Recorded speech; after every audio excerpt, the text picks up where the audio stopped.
পানিহাটিতে কাউন্সিলরের দাদাগিরি, ইমারতি ব্যবসায়ীর দোকানের পাশে স্ল্যাব ভেঙে দেওয়ার অভিযোগ।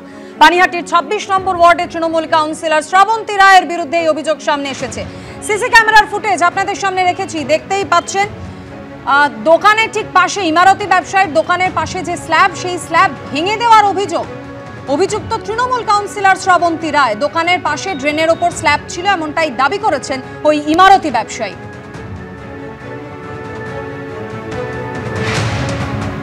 সেই স্ল্যাবের উপরে ইমারতি দ্রব্যের জিনিস রাখতাম না জানিয়ে কাউন্সিলরের লোকজন ভেঙে দিয়েছে, এমনটাই অভিযোগ করছেন ইমারতি ব্যবসায়ী। পানিহাটির যে খবরের দিকে আমরা নজর রেখেছি, ফের একবার শাসক নেতা কাউন্সিলরের দাদাগিরির অভিযোগ সামনে আসছে। ইমারতি ব্যবসায়ীর দোকানের পাশে একটি স্ল্যাব ছিল, সেই স্ল্যাব ভেঙে দেওয়ার অভিযোগ উঠল।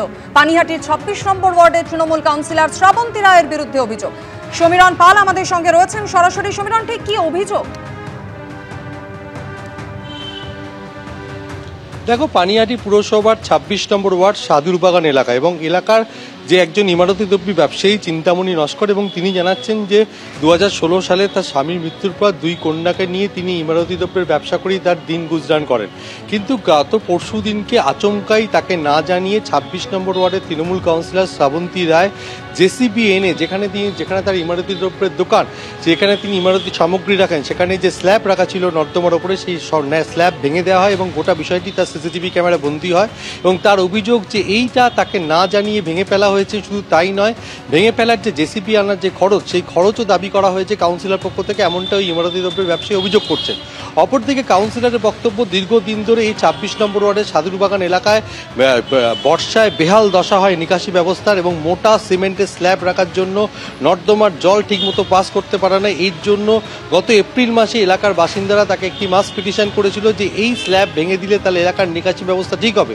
আর সেই মতো তিনি সেই আবেদনপত্র পুরসভাতে জানিয়েছিলেন, কিন্তু এলাকার মানুষ তাকে দীর্ঘদিন ধরে চাপ দিচ্ছিলেন। তাকে বারবার বলা সত্ত্বেও সেই স্ল্যাব তিনি সরাননি। তিনি তাই বাধ্য হয়ে এটি ভেঙে ফেলেছেন এবং কোনো টাকা তিনি দাবি করেননি।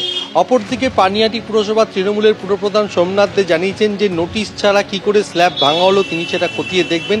ইতিমধ্যেই ওই ইমারতি দ্রব্যের ব্যবসায়ী পুরপ্রধানকে লিখিতভাবে অভিযোগ জানিয়েছেন যে কোনো কারণ ছাড়া, কোনো নোটিশ ছাড়া তার এই ইমারতি দ্রব্যের যে দোকান, তার সামনে নর্দমার ওপর স্ল্যাব ভেঙে ফেলা হয়েছে। শুধু স্ল্যাব নয়, তার যে পানীয় জলের যে কানেকশন, সেই পাইপ পর্যন্ত ভেঙে দেওয়া হয়েছে। আর এই বিষয়ে তার কাছে অভিযোগ জানানো হয়েছে। পুরপ্রধান জানিয়েছেন যে নোটিশ ছাড়া কি করে এই স্ল্যাব ভাঙা হলো খতিয়ে দেখাবে, এবং আগামীকাল তিনি নিজে যাবেন, ঘটনাস্থল পরিদর্শন করবেন। ধন্যবাদ সমীরণ।